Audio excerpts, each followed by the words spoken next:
Okay, Monday, 29th of April, 2024. So, Bitcoin ordinals. Ordinal or not? What's the crack, as they'd say here? Now, let's look at the first principles of Bitcoin straight away. It's open source permissionless software. Okay, and software, open source permissionless. Open source meaning anyone can copy and paste the code. Permissionless, no gatekeepers. By definition, I don't need no one's permission to do anything I want. Now, on those principles alone, we have to accept ordinals, because otherwise then that defies the whole concept of it's permissionless, but if you're doing something I don't like, then you can't deny it.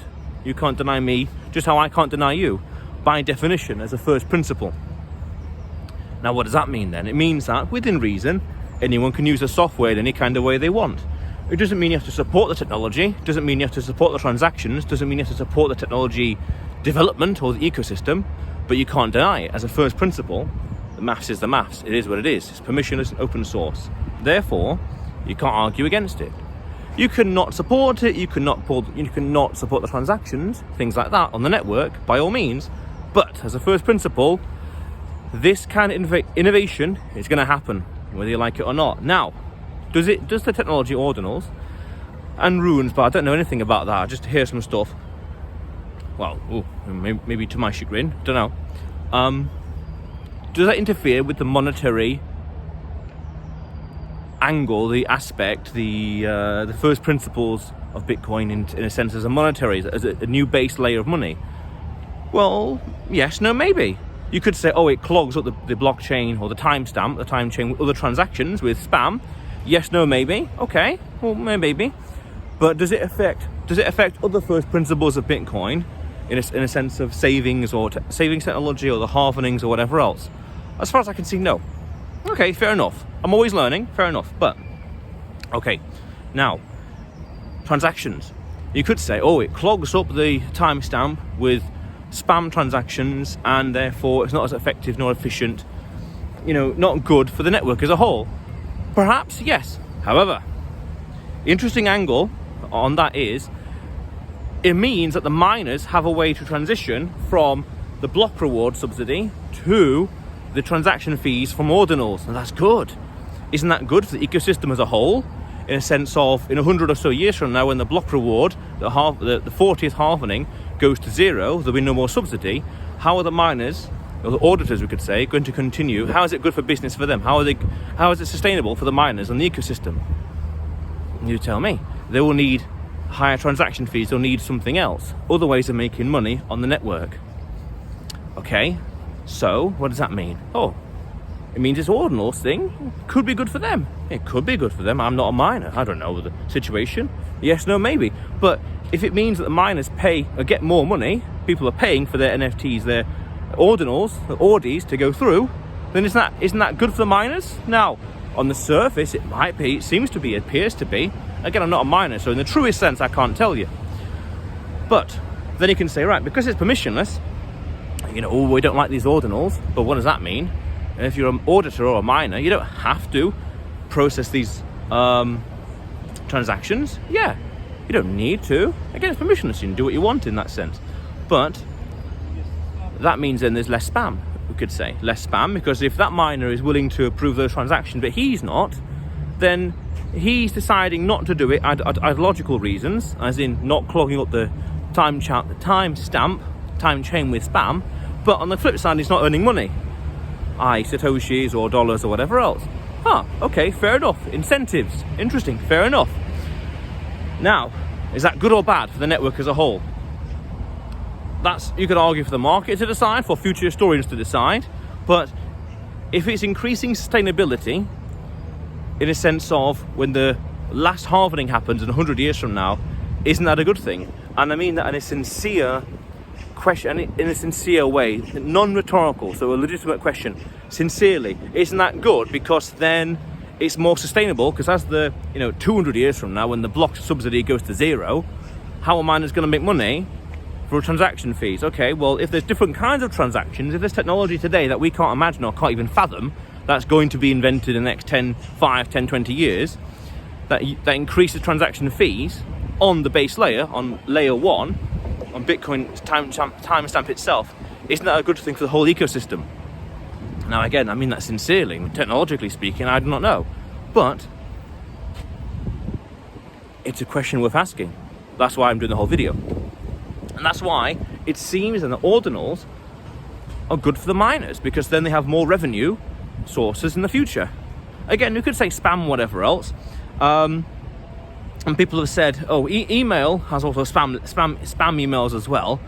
But at the same time, we have other systems out there that automatically detects those spam emails and bins them. And at the same time, we can just ignore the NFTs, ignore ordinals.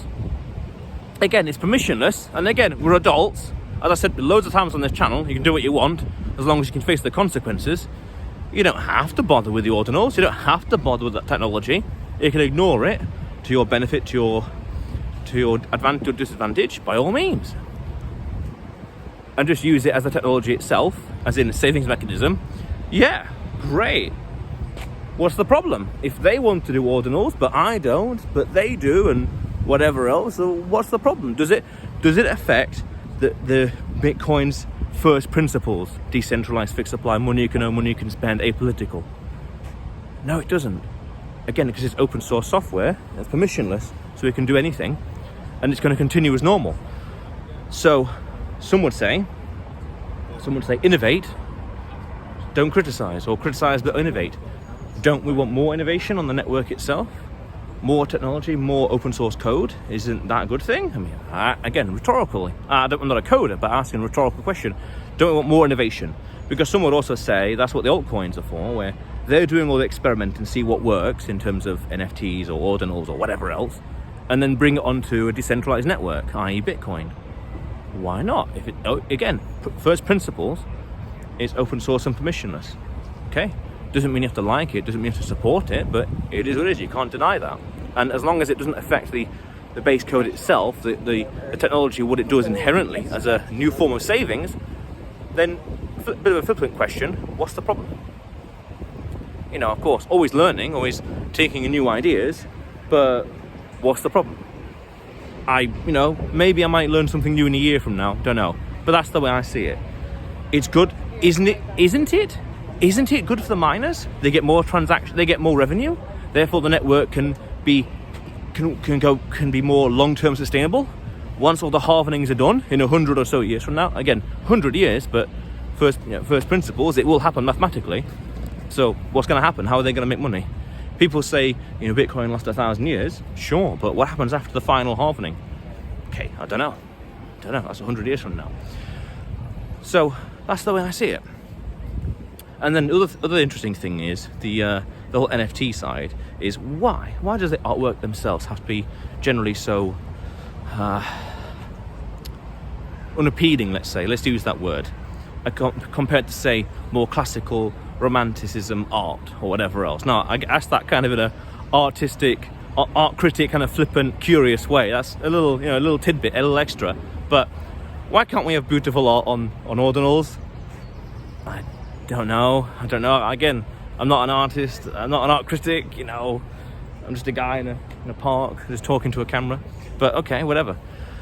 But just an idea. Just an interesting thought. But otherwise, as long as it doesn't affect with the first principles of the code and the maths, and isn't it good for the miners, the transaction fees and the whole network? And again, permissionless, you don't have to use them, you can ignore them, you ain't got to do anything, you can continue saving BTC, continue saving Bitcoin here.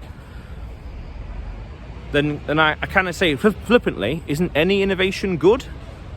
Because when you got more ideas, more technology, the market, people, individuals, institutions, anyone can look at this technology and decide, do I want to use this? Yes, no, maybe, whatever. Then over time, all the good ideas filter through, all the bad ideas get forgotten, left in a dustbin of history, all the good ideas continue to live. But that's a big, long-term way of looking at it. And I think, as a first principle in life, thinking long-term is the only strategy worth playing. The long-term game is the only game worth playing. But, yeah. But otherwise, right now I'm in St. Stephen's Green in Dublin city centre.